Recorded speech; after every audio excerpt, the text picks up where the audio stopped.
Hello दोस्तों, get set SSB में स्वागत है। इससे पहले हमने इंडो पाक और इंडो चाइना डिस्कस कर लिए थे। एक बार उसको रिवाइज कर लेना।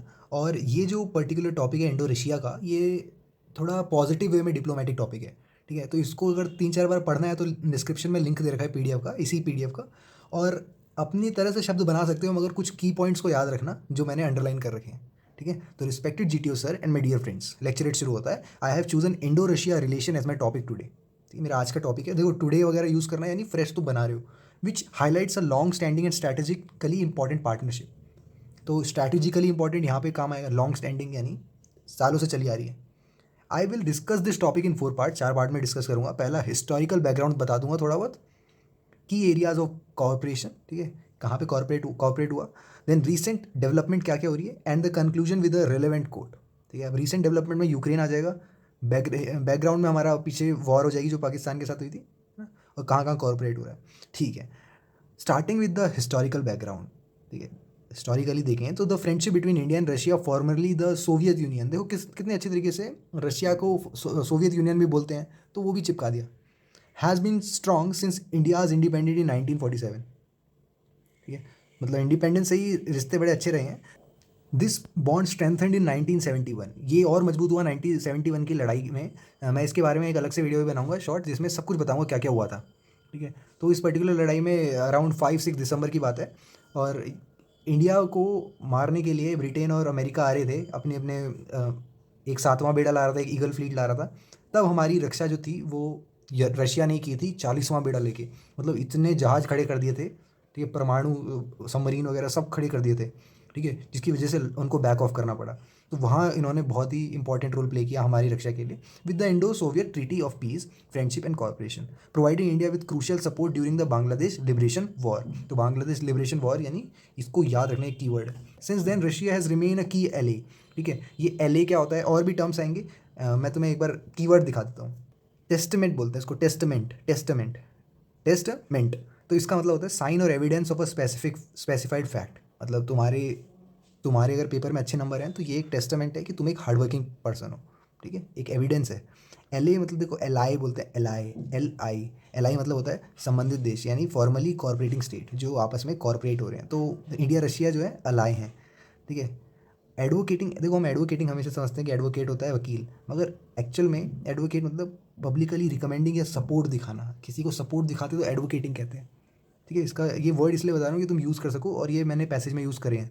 देन रिलायंस आता है, रिलायंस डिपेंडेंस ऑन और ट्रस्ट, किसी पे ट्रस्ट होना, किसी पे डिपेंड करना, इसको रिलायंस कहते हैं। तो since then Russia has remain an key ally, supporting India in both defence and diplomatic matter. तो डिफेंस में भी हेल्प कर रहा है, डिप्लोमेटिक में भी हेल्प कर रहा है। ठीक है, डिप्लोमेटिक डिफेंस का तो मैंने ऊपर एग्जांपल बता दिया। डिप्लोमेटिक कैसे, it's build for a permanent seat on UN security council. ठीक है, उन्होंने यूएन सिक्योरिटी काउंसिल में परमानेंट सीट के लिए बिड किया हमारे लिए, है ना? तो ये कितनी अच्छी बात है, डिप्लोमेटिकली और डिफेंस दोनों वे में सपोर्ट कर रहा है।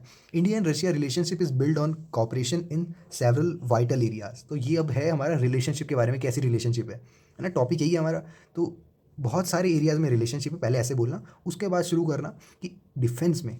ठीक है, defence Russia supplies India with significant military equipment. तुम्हें पता होगा, तुम अगर पढ़ रहे होगे कि जॉइंट वेंचर बनाते हैं, या फिर बहुत सारे जो मिसाइल्स वगैरह हैं वो रशिया हमें देता है। तो फाइटर जेट हो गए, सबमरीन्स हो गए, S-40 मिसाइल्स हो गई, डिफेंस सिस्टम में इन्होंने मिलिट्री इक्विपमेंट्स प्रोवाइड किए हैं इंडिया को।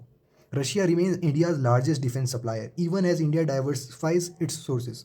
अब देखो, इंडिया फ्रांस से भी ले रहा है, इराक से भी ले रहा है, तो औरों से भी ये सारे इक्विपमेंट्स ले रहा है, डिफेंस सप्लाईज ले रहा है, मगर स्टिल रशिया जो है वो लार्जेस्ट सप्लायर बन रहा है ना, यानी इतनी अच्छी बॉन्डिंग है। The two nations also collaborate in space exploration. इसमें भी कोलैबोरेट हुआ, साइंस में, एनर्जी में।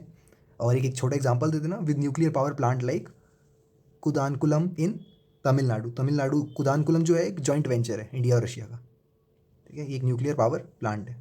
Then economically they aim to boost trade. अब देखो, इकोनॉमिकली यानी एक्सपोर्ट, इम्पोर्ट एक्सपोर्ट की बात हो रही है, तो ट्रेड बूस्ट कर रहे हैं, विच करंटली स्टैंड्स $35 बिलियन। अभी $35 बिलियन है, और गोल है इसका कि $50 बिलियन नियर फ्यूचर में रीच हो जाए। ठीक है, तो ये अच्छे पॉइंट्स हैं, सिंपल ईजी पॉइंट से याद कर सकते हो। देन इन रीसेंट डेवलपमेंट, अभी हाल ही में क्या हुआ, अब यहाँ देखना, थोड़ा सा संभलना यहाँ पे। The Ukraine conflict has influenced Indo Russia relations. ठीक है, यूक्रेन जो कॉन्फ्लिक्ट हुआ है, रशिया यूक्रेन की लड़ाई हुई है। अब यहाँ पे तो देखो, लड़ाई जो होती है ताली एक हाथ से तो बसती नहीं है। So as India has taken a neutral stand. India ने न्यूट्रल रहने की कोशिश की, ऐसा नहीं कि अंधा सपोर्ट कर दिया। Urging diplomacy and dialogue rather than directly criticising Russia.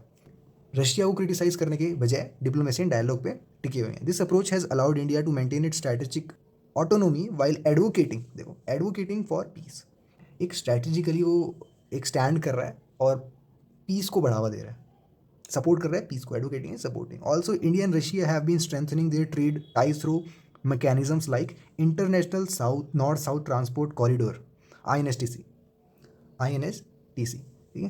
तो ये international North South Transport corridor, ये मैंने तुम्हें इसके बारे में पहले बताया है, थोड़ा बहुत आइडिया है कि किस तरह वो वेस्टर्न ट्रेड इन्फ्लुएंस को हटाना चाह रहे हैं आपस में ही ट्रेड करके, ठीक है।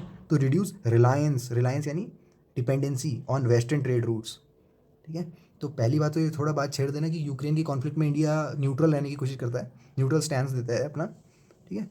और इसलिए मतलब यहाँ पे ऐसे नहीं कि एक की तारीफ़ ही करते रहेंगे, क्योंकि हम नहीं जानते कि कौन कब बदल जाएगा, ठीक है।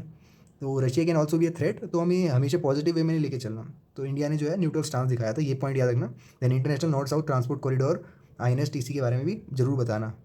डिस्कशन ब्रिक्स में हुई थी, मैंने तुम्हें ब्रिक्स के टॉपिक में डिस्कस कराया था। अब यहाँ पे टू कंक्लूजन देने के लिए ऐसे नहीं बोल सकते friend is need and friend indeed, ऐसे मत चीज़ें नहीं बोल सकते, क्योंकि अब यहाँ पे ना हमें फिर से डिप्लोमेटिक वे में आंसर देना है, जैसे मोदी जी ने दिया। तो to conclude I would like to say, as prime minister Modi said, our relations with Russia are special. देखो स्पेशल मतलब तो कुछ भी हो सकता है ना। And privilege strategic partnership, privilege यानी हमें फ़ायदा पहुँच रहा है, स्ट्रैटेजिकली फ़ायदा पहुँच रहा है इस पार्टनरशिप से, सिंपल मोदी जी ने ये कहा। अब देखो कितना बढ़िया तरीके से बोला गया है। अब इसमें तुम सामने वाले सुनने वाला भी ऐसा नहीं बोलेगा कि तुम्हारे विचार में तुम रशिया को फुल सपोर्ट करते हो, है ना।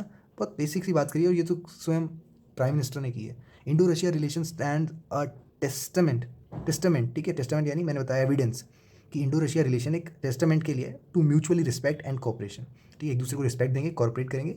Maintaining this relationship is a crucial as it supports India defence need, ठीक है। ये रिलेशन बनाना भी जरूरी है, इंडिया की डिफेंस की भी जरूरत है, एनर्जी की, सिक्योरिटी की, और ग्लोबली स्टैंडिंग में भी इंडिया को सपोर्ट मिल रहा है। तो एक प्रिविलेज स्ट्रैटेजिक पार्टनरशिप है, यानी फ़ायदा पहुंच रहा है इससे। तो होप समझ में आया होगा। वीडियो को लाइक करना।